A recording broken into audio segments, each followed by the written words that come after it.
Imagine walking outside on a Saturday morning, coffee in hand, looking out at the place where a 12-acre lake used to be, and seeing nothing but cracked mud, flopping fish, and a stage with a banner that reads, "Welcome to Crescent Ridge Community Lake," hanging over empty air. That's what 400 people saw the morning the HOA president held her grand opening on my private property. She'd spent 6 months taking over my land, ignoring my deed, fining me for protecting my own shoreline, and convincing an entire county that my grandfather's lake belonged to her homeowners association. She printed flyers, she hired caterers, she invited the newspaper. She even tried to get a restraining order to keep me away from my own property during her little celebration. But what nobody in that crowd understood, not the commissioners, not the band, not Brenda in her white floral dress, was that the lake had never been a natural feature. It was a man-made impoundment, held in place by a dam my family built and a valve only I controlled. And the night before her party, I opened it. Stay right here. You're going to love how this ends. My name doesn't matter. What matters is the land. 82 acres of East Tennessee hillside, tucked between Chilhowie Mountain and the French Broad River, about 40 minutes outside Knoxville. My grandfather, Wallace Hollowell, bought it raw in 1964. Mostly red clay, oak forest, and a slow creek called Birch Run that wandered through the lowest part of the valley. He was a retired Army Corps of Engineers surveyor, and he saw something nobody else did. He saw a lake. He spent 3 years building an earthen dam across that creek. I'm talking hand-placed stone spillway, reinforced clay core packed layer by layer. He diverted the flow, shaped the banks, and let the valley fill slowly over 2 seasons. By 1967, he had a 12-acre private lake sitting right in the heart of his property, crystal clear in summer, ice-rimmed in winter, and full of more fish than any man could catch in a lifetime. He stocked it himself with largemouth bass, channel catfish, and bluegill from a hatchery in Maryville, built a small dock from pressure-treated pine, put up a cabin near the ridge with a screened porch that looked straight down at the water. He even planted weeping willows along the north bank, because my grandmother loved the way they looked in the wind. That lake was his masterpiece. It was the thing he was most proud of in his whole life, more than his military service, more than his career, more than anything he ever bought or built. When the Crescent Ridge subdivision got built in the early 80s, the developer bought the parcels on the east side of Granddad's land. People moved in. They could see the lake from their back decks. Over the years, Granddad, being the kind of man he was, let a few neighbors walk down and fish. No formal agreement, no written permission, just a handshake and a nod. He liked the company. He passed in 2019, and the property came to me. I'd just gone through a divorce, and honestly, moving on to that land felt like coming home. I'm a hydraulic engineer by trade, so I understood exactly what Granddad had built. I maintained the dam, cleared the spillway, kept the valve functional. I even reinforced the downstream culvert the first winter. The HOA at Crescent Ridge had about 140 homes by then, and the president was a woman named Brenda Calloway. Blonde, heavy-set, loud. The kind of person who introduces herself by her title before her name. She wore oversized sunglasses and clipboard carried through every neighborhood meeting like she was running a military tribunal. Her husband, Dwayne, flipped houses in the area and sat on the county planning commission. Together, they acted like Crescent Ridge was their personal kingdom. The first time I saw Brenda in action was at a neighborhood 4th of July picnic that first summer. She stood at the entrance of the community clubhouse with a clipboard, checking off names as families walked in, and actually turned away a couple because the wife's guest parking pass had expired 2 days earlier. Turned them away from a picnic. The husband stood there holding a casserole dish, and Brenda told him, "Rules are rules. You can reapply for a guest pass on Monday." I remember thinking, this woman doesn't just enforce rules, she collects them like weapons. Within a month of me moving in, she showed up at my front porch with a welcome basket and a complaint. She told me the hedgerow along my eastern fence line was overgrown and unsightly. I told her politely that my property wasn't part of the HOA. She smiled, adjusted her sunglasses, and said, "We'll see about that." That should have been my first warning, but I was tired, I was grieving, and I just wanted to fish. There was a bench down by the dock that Granddad built from locust wood.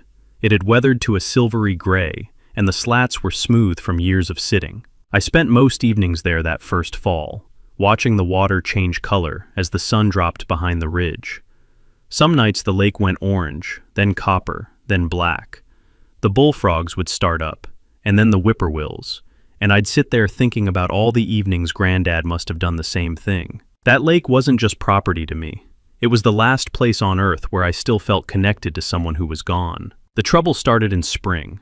I walked down to the lake one morning and found 3 aluminum signs staked along the eastern shore, the side visible from the Crescent Ridge homes.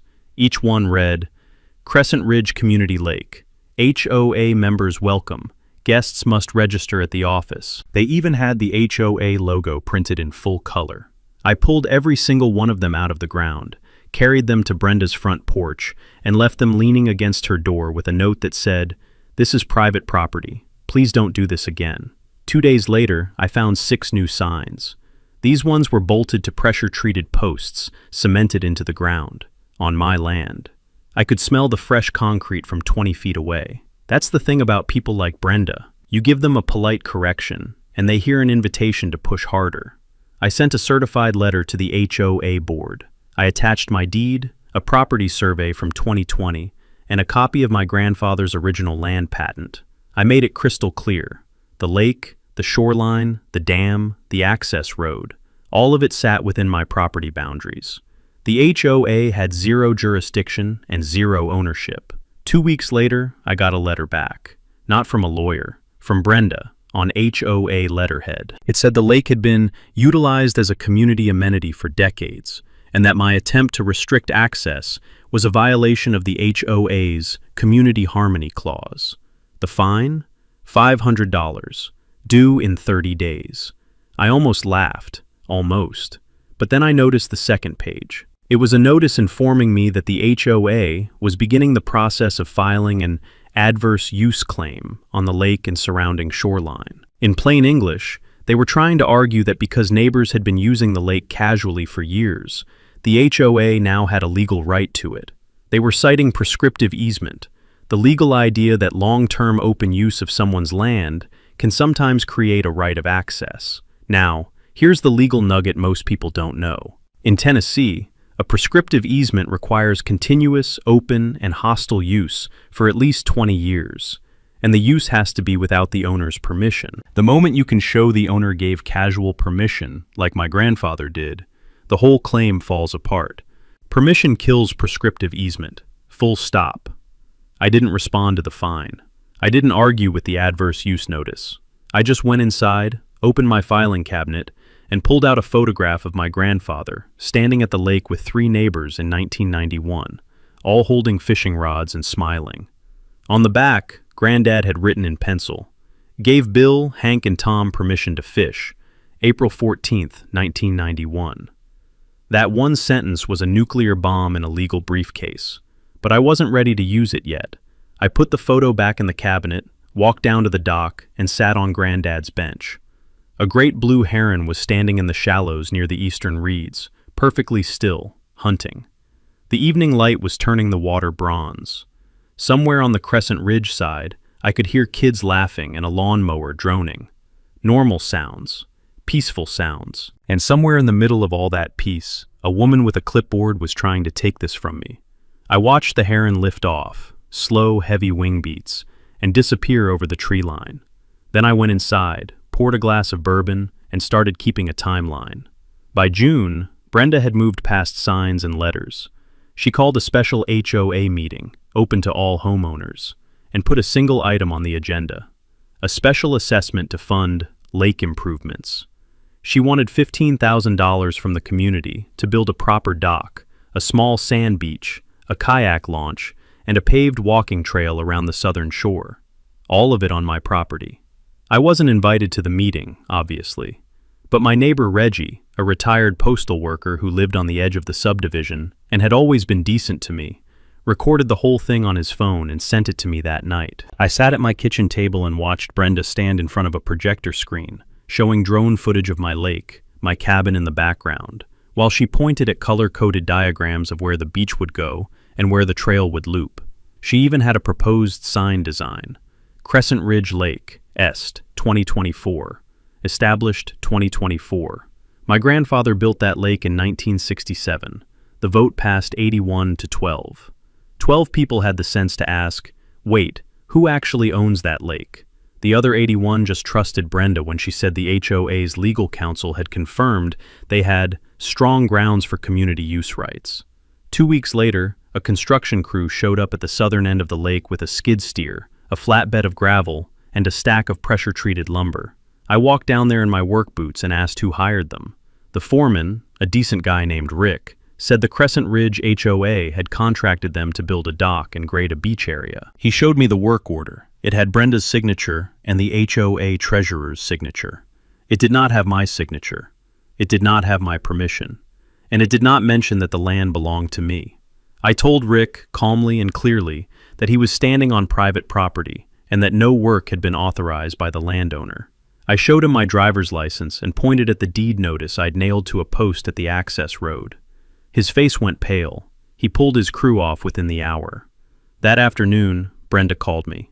She didn't introduce herself. She just said, "You had no right to interfere with a contracted community project." I told her I had every right because it was my land. She said, "We'll see what the board's attorney thinks about that." I said, "I look forward to it," and I hung up. The smell of fresh-cut lumber sat in the air near the lake for days. Every time I walked past those abandoned stacks, I felt something harden inside me. Not anger, exactly. Resolve. The kind of quiet resolve that doesn't shout. It builds. That night, I sat at my kitchen table with a yellow legal pad and started writing down everything. Every date, every letter, every sign, every conversation. I went through my phone and screenshotted every text. I printed every email. I pulled the certified mail receipts from the drawer where I'd been tossing them. I organized everything chronologically and put it all in a banker's box. My ex-wife used to say I was obsessive about documentation. She meant it as a criticism. But documentation is what happens when you know the truth, and you know you'll eventually need to prove it.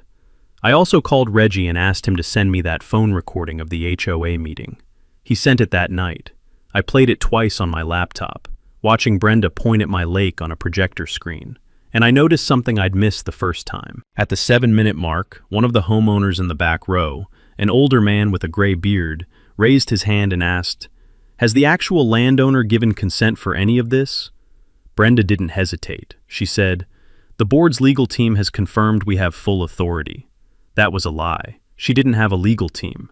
She had Dale Wooten, who she hadn't even hired yet. I saved the timestamp and kept building my file.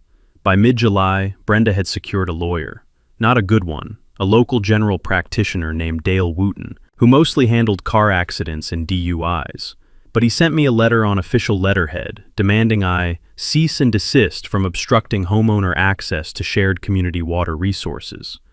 The letter cited Tennessee water law, riparian rights, and the state's recreational use statute, and got every single one of them wrong. Here's the thing. Tennessee follows the reasonable use doctrine for water, which means a riparian landowner, the person whose land touches a body of water, has the right to use that water reasonably. But my lake wasn't a natural body of water. My grandfather created it by building a dam on a creek that ran entirely through his property. Under Tennessee law, an artificial impoundment on private land is private property. Period. The HOA had no more right to my lake than they had to my swimming pool. I didn't respond to Dale Wooten's letter directly. Instead, I hired my own attorney, a water rights specialist out of Knoxville named Faye Prescott. Faye had handled dam disputes, creek diversion cases, and riparian claims for 20 years.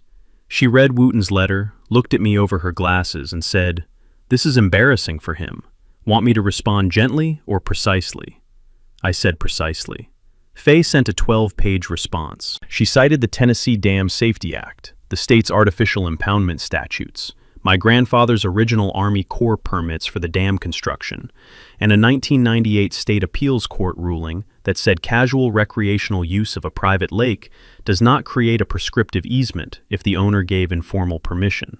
She attached my deed, 2 surveys, the Army Corps permit file, and that photograph of Granddad with the handwritten note on the back. Dale Wooten went silent for 3 weeks, but Brenda didn't. She went to her husband Dwayne, who sat on the county planning commission. Dwayne made a few calls. Suddenly, I started getting code enforcement visits. An inspector showed up to check my dam safety compliance. Another came to evaluate whether my access road met county fire standards. A third asked about my septic system. All in 1 week. I passed every single inspection. My dam met every TDEC standard. My road exceeded the minimum width. My septic had been serviced that spring. Every inspector left my property with nothing to write up. But the message was clear. Brenda and Dwayne were using their connections to harass me into submission. I passed every single inspection clean. But the harassment had a weight to it. It wasn't the inspections themselves. It was the message behind them. It was Brenda and Dwayne reminding me that they had connections, and that those connections could make my life uncomfortable whenever they felt like it. The third inspector, the septic guy, actually apologized before he left. He said, "Look, I don't know what's going on between you and the HOA, but I got a call from the commission office telling me to prioritize this address. I've never gotten a call like that before." I thanked him, shook his hand, and wrote down every word he'd said while his truck was still in my driveway. The taste of dust from that truck still hung in the air when I sat down on my porch and really decided, that this wasn't going to end with a letter or a phone call. This was going to end publicly, and Brenda was going to be standing right in the middle of it when it happened. That weekend, I drove out to the county clerk's office in Sevierville and pulled every document connected to my grandfather's property. The deed, the plat map, the Army Corps permit application from 1965, the dam inspection records from the 70s and 80s, and something I hadn't seen before, a detailed engineering schematic my grandfather had filed with the county in 1966, 2 years before the lake was finished. The schematic showed everything: the dam dimensions, the clay core design, the stone-lined spillway on the western side, and a 12-inch cast iron valve at the base of the dam, connected to a reinforced culvert that fed back into the original Birch Run Creek bed downstream. That valve was the key to the entire lake. Without the dam holding water back, the valley would drain through that valve and the spillway within 8 to 10 hours, depending on rainfall levels. The lake would empty like a bathtub, 12 acres of water, gone. Just a muddy basin with a few confused catfish flopping around. And here's what mattered most. That dam, that valve, that spillway, every piece of it sat on my property. I maintained it. I controlled it. It had never been transferred, deeded, or easement granted to anyone. Under Tennessee's Dam Safety Act, I had the legal authority to operate, maintain, or decommission that dam at my discretion, provided I followed proper notification procedures for downstream impact.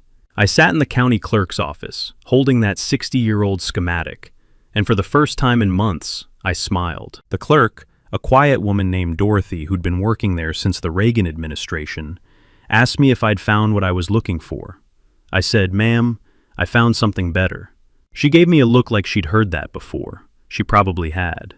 I drove home with the schematic on the passenger seat, the windows down, and the late summer air thick with the smell of cut hay and warm asphalt. I kept glancing at that yellowed paper like it might disappear if I looked away too long. Granddad had drawn every detail by hand: the contour lines, the elevation numbers, the cross-section of the dam, the valve mechanism. His handwriting was careful, precise. The man built a lake with pencil lines and Army Corps know-how, and 60 years later, those same pencil lines were about to dismantle the biggest lie Brenda Calloway had ever told.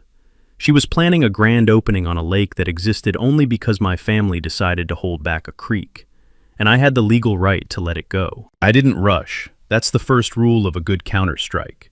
You don't move until every piece is in position. First, I called Faye Prescott. I told her what I'd found. She pulled the relevant statutes, reviewed the dam safety protocols, and confirmed what I suspected. As the dam owner, I had the right to open the spillway valve and lower the water level at any time, for any reason, as long as I notified the Tennessee Department of Environment and Conservation and ensured the downstream flow wouldn't cause flooding or environmental damage. Birch Run fed into a larger creek about a mile south that could easily handle the volume. Faye helped me draft the notification letter. We filed it quietly. Second, I hired a licensed surveyor, the same firm that had done my 2020 boundary survey, to come back and place permanent, GPS-verified boundary markers along every edge of my property that bordered Crescent Ridge. I wanted steel pins in the ground, orange caps visible from 20 feet, and a certified plat on record with the county.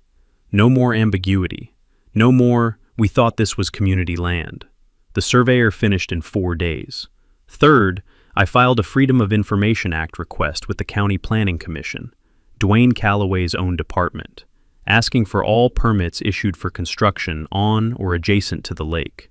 The response came back in 11 days. 0 permits. The HOA had never applied for a single permit for the dock, the beach grading, the walking trail, or any of the signage. Every bit of improvement Brenda had ordered was unpermitted construction on private property. That alone was a code violation worth thousands in fines. Fourth, I set up additional cameras. I already had 2 trail cameras near the dam and 1 on the access road. I added 3 more. 1 covering the eastern shore where Brenda liked to stand and gesture at things, 1 at the southern beach area where the construction crew had been working, and 1 pointed directly at the spillway valve. Everything recorded to a cloud server with timestamps and GPS coordinates. If anyone touched my property again, I'd have it on video from 3 angles. Fifth, I did something I'd been wanting to do since spring. I walked down to the dam on a Tuesday evening, cleared the brush from around the valve housing, greased the handle, and tested it. The valve opened smoothly. Water began flowing through the culvert and out into the old Birch Run creek bed. I let it run for about 10 minutes, just enough to confirm the flow rate, then closed it back up. The math checked out. At full open, the lake would drain to mud level in roughly 8 to 10 hours.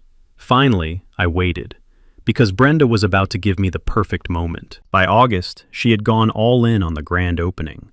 Full-color flyers mailed to every address in the county, a feature in the local newspaper, the Sevier County Herald, with a photo of Brenda standing at the shoreline under the headline, "Crescent Ridge Unveils Stunning New Lake Amenity." She'd booked a catering company, rented a stage, hired a local bluegrass band, and invited the county commissioners, the mayor of Sevierville, and a reporter from the Knoxville News-Sentinel. The event was scheduled for Saturday, September 14th. She even had t-shirts printed. I saw one of those flyers tacked to the bulletin board at the hardware store in town. It said, "Grand Opening, Crescent Ridge Community Lake, Saturday, September 14th, live music, food, family fun." Below the text was a drone photo of my lake, crystal blue under the August sun. I saw one of those t-shirts on a teenager at the gas station. It had a little cartoon lake on it with the words, "Crescent Ridge, Lake Life," underneath. The kid couldn't have been more than 16. He had no idea the lake on his shirt was older than his grandmother and owned by a man who hadn't been asked a single question about any of this. I bought my gas, drove home, and pinned one of Brenda's flyers to my refrigerator, right next to the photo of Granddad holding a 6-pound bass at sunset. I looked at both of them every morning over coffee for the next 2 weeks. One reminded me of what I was protecting. The other reminded me why. The first week of September, Brenda launched her PR campaign hard. She created a Facebook group called Crescent Ridge Lake Friends and invited every homeowner in the subdivision. She posted daily updates, photos of the stage being built near the eastern shore, a menu from the catering company, a schedule of events that included a ribbon-cutting ceremony, a kayak demo, and something called Karen's Famous Cornhole Tournament. I swear I'm not making that up. She also posted a long, emotional essay about how the lake was the heart and soul of Crescent Ridge, and how she had personally fought to preserve community access against one difficult property owner who wanted to hoard a natural treasure. She didn't use my name. She didn't have to. Everyone in the neighborhood knew who she meant. That post got 137 reactions. Most of them were angry faces, directed at me. A woman I'd never met commented, "This man should be ashamed. That lake belongs to all of us." A guy named Phil wrote, "People like him are what's wrong with this country." Another one said, "Just take it to court and force him to share." Nobody tagged me. Nobody asked my side. That's how it works when someone like Brenda controls the narrative. She doesn't need facts. She just needs volume and a Facebook group. I stayed quiet. I didn't post anything. I didn't knock on doors. I didn't argue. I just kept maintaining my property and checking my cameras and watching Brenda build a party on land she didn't own, for a lake she didn't control, using money she'd collected under false pretenses. But then Brenda did something that crossed a different kind of line. She filed a motion with the county court for a temporary restraining order against me, claiming I was threatening to interfere with a lawfully organized community event. The motion was filed by Dale Wooten, who apparently had not learned his lesson from Faye's 12-page letter. The hearing was scheduled for September 9th, 5 days before the grand opening. I showed up to court in a clean button-down shirt with Faye Prescott beside me and a banker's box full of documents. Brenda showed up in a white blazer with Dale Wooten and a folder that couldn't have been more than 10 pages thick. The judge, a no-nonsense woman named Harriet Burgess, listened to both sides. Dale argued that the community had a long-standing right to enjoy the lake, and that my behavior constituted harassment of a lawful community organization. Faye presented the deed, the surveys, the Army Corps permits, the county's own zero-permit FOIA response, the photograph with Granddad's handwritten note, and a timeline of every violation the HOA had committed on my property. Judge Burgess denied the restraining order in less than 15 minutes. She told Dale Wooten, on the record, that his client had no demonstrable legal interest in the lake or the surrounding land, and that the HOA's use of community funds for construction on private property without permits was deeply concerning. She recommended Brenda consult a different attorney. Brenda walked out of that courtroom with her face the color of a ripe tomato, but she didn't cancel the grand opening. She went home and posted on Facebook. The judge ruled in our favor in spirit. The grand opening is still on. Nothing can stop this community from coming together. I read that post sitting on my porch, watching the sun set over the lake. The water was so still it looked like glass. A pair of wood ducks paddled near the far shore, leaving twin V-shaped wakes that spread and dissolved into nothing. I thought about Granddad. I thought about what he'd say if he could see what his lake had become. A political prop for a woman who couldn't tell a dam from a ditch. He'd probably just shake his head and say what he always said when people got too full of themselves. The creek don't care who you think you are. I finished my coffee, watched the last light drain out of the sky. Then I walked inside, checked the weather forecast. Clear skies, no rain for 5 days, and set my alarm for 2 in the morning. The week before the grand opening was surreal. Brenda had transformed the eastern shore of my property into what looked like a small county fair. A rented stage sat on a gravel pad. Strings of Edison bulbs hung between rented poles. A portable PA system was wired to a generator. There were folding tables, a registration booth, a banner that read, "Welcome to Crescent Ridge Lake," in 3-foot letters. All of it on my land. All of it without my permission. Reggie, my neighbor, came by on Wednesday evening. He stood on my porch with his hands in his pockets, looking uncomfortable. "Garrett," he said, "I know you're in the right. Everyone with half a brain knows you're in the right. But Brenda's got a lot of people convinced this is happening. There's going to be hundreds of folks out there Saturday. Kids, families, the mayor." I told Reggie I appreciated his concern. I told him nobody was going to get hurt. And I told him that if he wanted to come watch from my cabin porch Saturday morning, he was welcome to bring a lawn chair and a thermos. He looked at me for a long second, then nodded and walked back down the hill. Thursday night, I got a hand-delivered letter from Brenda. It was written on personal stationery, not HOA letterhead, and it said, and I quote the opening line, "I hope you'll do the decent thing and stay out of sight during our celebration." She went on to say that my obsessive behavior was poisoning the spirit of this community, and that if I tried to disrupt the event, she would call the sheriff and have me removed from, and this part still makes me laugh, from my own property. I folded the letter neatly, placed it in the banker's box with everything else, and called Faye one last time. I told her the grand opening was still on. She said, "You filed the TDEC notification. Your downstream assessment is clean. Your survey is recorded. You have every right to operate your dam as you see fit." I asked if she wanted to come to the grand opening. She laughed, a real laugh, the kind that comes from deep in the chest, and said, "I wouldn't miss it for the world." Then I went to bed early. Friday night, September 13th, I ate dinner alone, grilled a steak, watched the lake through the window. The water was calm and dark, reflecting the first stars of the evening. The stage lights on the eastern shore glowed faintly, and I could hear someone testing the PA system. A man's voice echoed across the water. "Check 1, 2. Check 1, 2. I washed my dishes. I dried them. I set them in the cabinet the way Granddad always did. Plates on the left, bowls on the right, mugs hanging from the hooks he'd screwed into the underside of the shelf in 1972. Some habits you inherit without even knowing it. I pulled on my work boots, laced them tight, grabbed my headlamp, and walked down to the dam. The path was familiar even in the dark. I'd walked it 100 times as a kid, following Granddad's flashlight beam through the trees, learning the shape of the land by feel. The night air smelled like damp earth and coming autumn. Crickets pulsed in the tree line. The spillway was exactly where it had always been, a stone-lined channel on the western side of the dam, half hidden by wild fern and old growth. I cleared the valve housing cover, set my headlamp to red, and put my hand on the handle. I didn't hesitate. I'd done the math. I'd filed the notifications. I'd documented everything. The TDEC had my letter on file. Faye Prescott had confirmed the legality 3 separate times. The downstream flow was safe. I turned the valve. The sound was low at first, a deep, resonant gurgle, like a giant swallowing. Then it grew, a steady, muscular rush of water pouring through the 12-inch culvert and out into the old Birch Run creek bed. I could feel the vibration through the soles of my boots. I stood there for maybe 10 minutes, listening to 60 years of impounded water begin to find its way back downhill.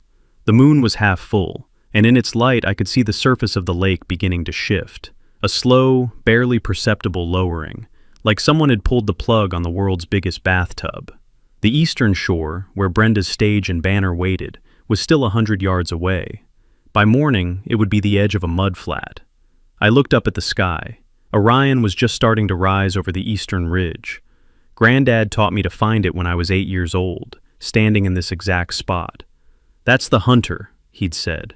"He's patient. He waits all year, then shows up right when you need him." I turned off my headlamp, walked back up to the cabin in the dark, set my alarm for 7, and slept better than I had in months. I woke up at dawn and looked out the window. The lake was gone. Where 12 acres of blue water had shimmered the day before, there was now a vast, gently sloping basin of gray-brown mud. The exposed lake bed stretched out like a lunar landscape, cracked in places, slick in others, dotted with shallow puddles where the last water still gathered in low spots. A few fish flopped weakly near the old creek channel. The dock that Brenda's crew had started to build jutted into nothing, its pilings standing in open air like the ribs of something dead. The stage on the eastern shore sat undisturbed. The Edison bulbs still hung from their poles. The banner still read, "Welcome to Crescent Ridge Lake." But there was no lake, just an enormous, stinking mud flat where a lake used to be. I made coffee.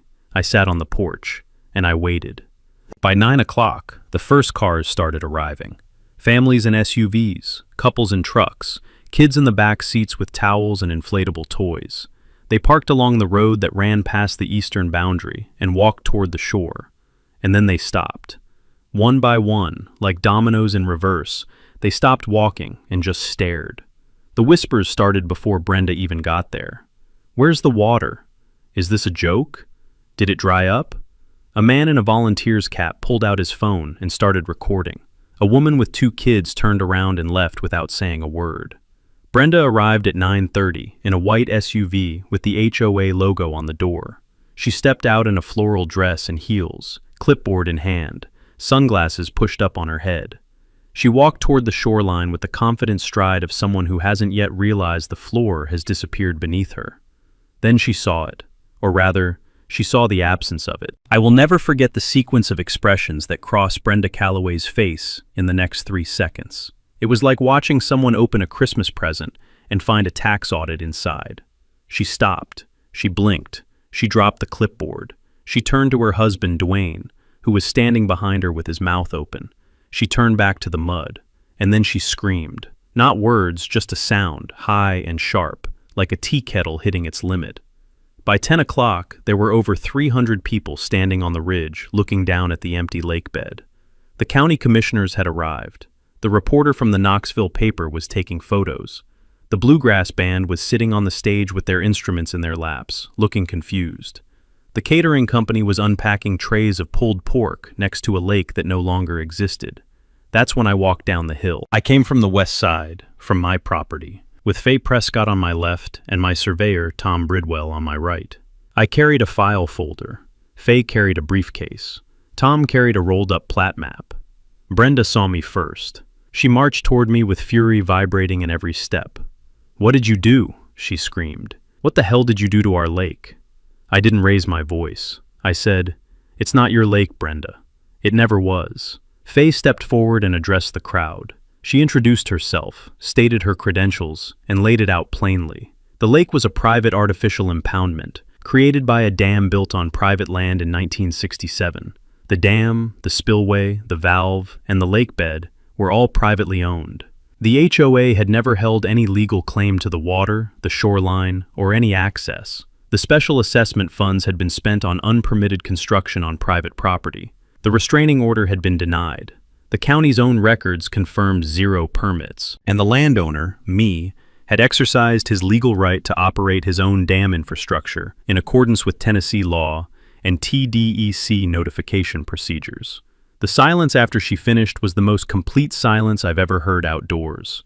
300 people, a bluegrass band with their instruments in their laps, a catering crew holding trays of pulled pork, 2 county commissioners in khaki suits, and 1 very pale real estate developer named Dwayne, all standing in the September morning sun, staring at a mudflat, saying absolutely nothing. A crow called somewhere in the tree line. That was the only sound for about 10 seconds. Then, from somewhere in the back of the crowd, a man laughed. Just one laugh, short and sharp, like a cough. And then more people started talking, and the spell broke. Then one of the commissioners, a man named Holt, turned to Dwayne Calloway and said, loud enough for the reporter to hear, "Dwayne, did your office issue any permits for this?" Dwayne's face went white. He didn't answer. He didn't have to. The reporter from the Knoxville paper had her notebook out before Faye was done talking. She asked Brenda for a comment. Brenda said, "This man drained our lake out of spite." Faye corrected her calmly. "He opened a valve on his own dam, on his own property, after filing proper notification. There is no our lake."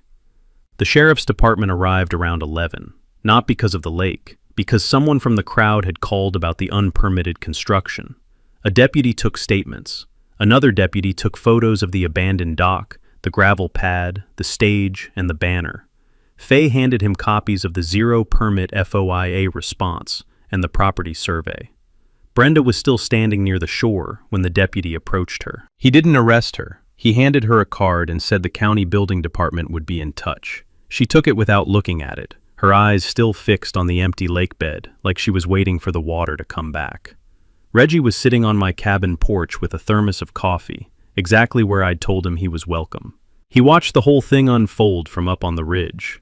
When I walked back up, he shook his head slowly and said, "Garrett, I've been a mailman for 31 years. I've seen a lot of people get bad news, but I have never seen someone receive a message that clear and still not understand it." We sat there together for a while, drinking coffee, watching the crowd thin out, watching the catering crew pack up trays of pulled pork that nobody had touched, watching the bluegrass band load their instruments into a van. The banner still hung over the empty basin. "Welcome to Crescent Ridge Lake." A light breeze caught it, and it flapped once, then went still. The grand opening of Crescent Ridge Community Lake lasted about 45 minutes. There was no ribbon to cut, no kayak demo, no cornhole tournament. There was just a mud flat, 300 confused people, and a woman in a floral dress slowly realizing that the empire she'd built was made of borrowed water. The fallout was swift and thorough. The county opened an investigation into the unpermitted construction on my property. The HOA's liability insurance carrier launched its own review of how community funds had been spent. Brenda Calloway was voted off the HOA board in a special election the following month. The vote was 119 to 6. Her husband Dwayne quietly resigned from the County Planning Commission 2 weeks later, after the Knoxville paper ran a follow-up article titled, "HOA President's Husband Used County Office to Pressure Landowner." Dale Wooten, the attorney, sent me a letter that was half apology and half request to settle. Faye sent back a counterclaim for trespassing, property damage, and recovery of legal fees. The HOA's insurance eventually paid out $38,000 to cover damages, survey costs, and my attorney's fees. Brenda personally owed another $12,000 in fines for unpermitted construction, which the county enforced to the dollar. But here's the part of the story I like telling best. After the dust settled, literally, because that mud flat took a few weeks to dry out. I sat down with the new HOA board. A guy named Marcus, a retired high school principal, had taken over as president. He came to my cabin with 2 other board members, and they asked, simply and respectfully, whether there was any way the community could have some form of access to the lake. I said yes, because that's what my grandfather would have done. Marcus brought a 6-pack of local IPA and a handwritten letter from 11 homeowners thanking me for being willing to talk. That letter meant more to me than the insurance check. It told me the neighborhood wasn't Brenda. The neighborhood was just people who wanted to live near a pretty lake and hadn't been given the full story. We drew up a formal access agreement, reviewed by Faye and the HOA's new attorney. The lake would be refilled. A public fishing area would be maintained on the southern shore, with a proper path built at the HOA's expense and with my written permission. The agreement included liability waivers, maintenance responsibilities, and a sunset clause that renewed every 5 years. It was fair, it was legal, and it was built on respect, not theft. I also did something Granddad would have loved. I used part of the insurance settlement to establish a small scholarship at the local high school, the Wallace Hollowell Conservation Scholarship, for a graduating senior interested in environmental science, water management, or civil engineering. The first recipient was a kid named Jordan, 17 years old, sharp as a tack, who wanted to study freshwater ecology at UT Knoxville. He came out to the lake that fall with a notebook, a pair of borrowed waders, and the kind of curiosity that reminded me of myself at that age. I spent an afternoon teaching him how the dam worked, the way the clay core holds against hydrostatic pressure, how the spillway prevents overtopping, why the valve matters. He asked better questions than most engineers I've worked with. Reggie came by a few times that winter too. We'd sit on the porch, watch the lake slowly refill as the autumn rains came, and talk about nothing in particular. One evening he told me he'd gotten a holiday card from Brenda. It was a real estate listing. She and Dwayne had put their house on the market. They were moving to Florida. I didn't say anything. I just nodded and watched the water.